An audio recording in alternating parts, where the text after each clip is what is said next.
Today, we're diving into a beautiful and deeply meaningful part of the Catholic faith, the relationship between Catholics and Mother Mary. Whether you're Catholic, curious, or just seeking spiritual insight, this video will help you understand why Mary holds such a special place in Catholic devotion, how she's seen as the Mother of the Church, and how she helps us grow closer to Jesus, not by replacing him, but by pointing us more directly toward him.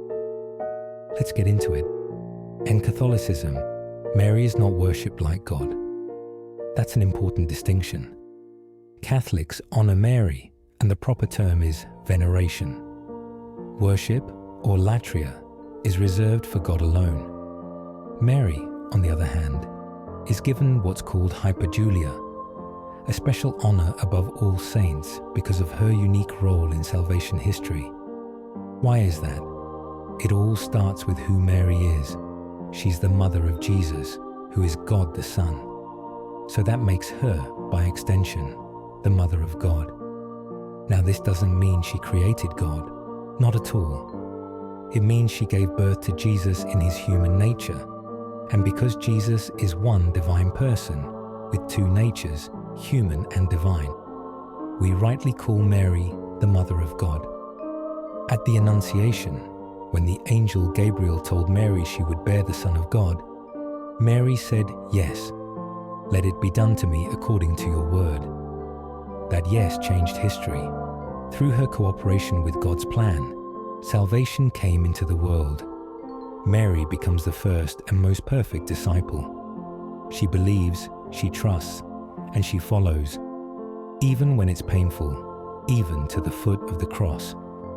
Now, here's something really beautiful. In the Gospel of John, chapter 19, while Jesus is dying on the cross, he looks at his mother and the disciple John and says, "Woman, behold your son. Son, behold your mother." This isn't just Jesus taking care of his mum. In Catholic tradition, this moment has a deeper meaning. John represents all of us, the Church. And in giving Mary to John, Jesus is giving his own mother to all of us. That's why we call Mary the Mother of the Church. Think about that. Jesus is dying, and even in that moment, he's giving us another gift, his own mother, to be our spiritual mother. Let's pause here and talk about the role of a mother. A mother isn't just someone who gives birth. She nurtures, she guides, she comforts, she connects the family, she listens to our hearts and helps us become the best versions of ourselves. And in many ways, Mary is that mother figure for the Catholic Church. She prays for us. She leads us closer to her Son. She encourages us when we struggle. She comforts us in sorrow. She is like the glue in a family, always pointing us back to love, back to what matters, back to Christ. That's why Catholics turn to Mary in prayer.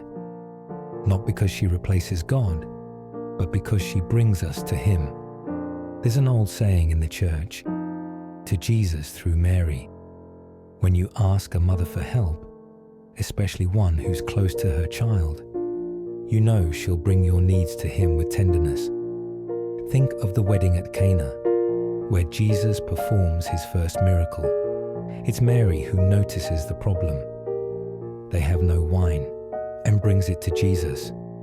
He says his hour hasn't come, but Mary simply says to the servants, "Do whatever he tells you." And what happens?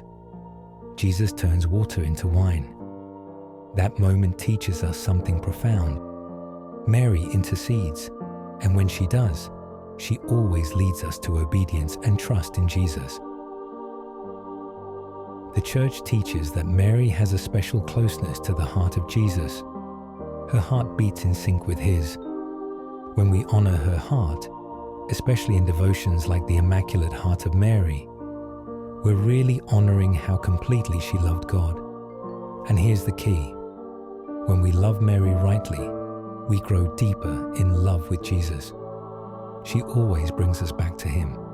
In our spiritual journey, we all need stepping stones. pathways that help us move forward, especially when the way is unclear. Mary is one of those stepping stones, not as a detour, but as a direct path to Christ. She's walked the path of suffering, of faith, of silence, of trust. She's been through joy, through fear, through letting go. So when we walk with her, we walk with someone who understands, not from above, but from within our human experience. Some people struggle with Marian devotion, especially if they're coming from other Christian traditions.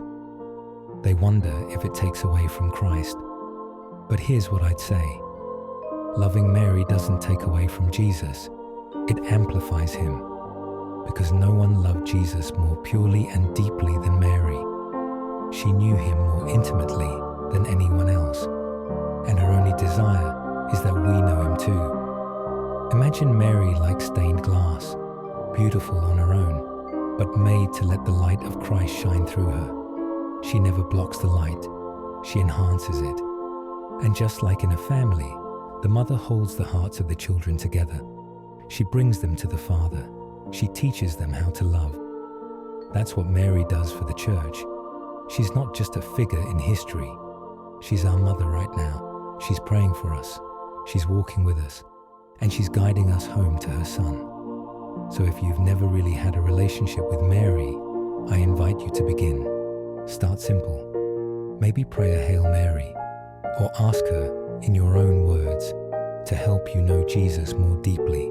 Because just like in any family, a mother's love makes the home feel real.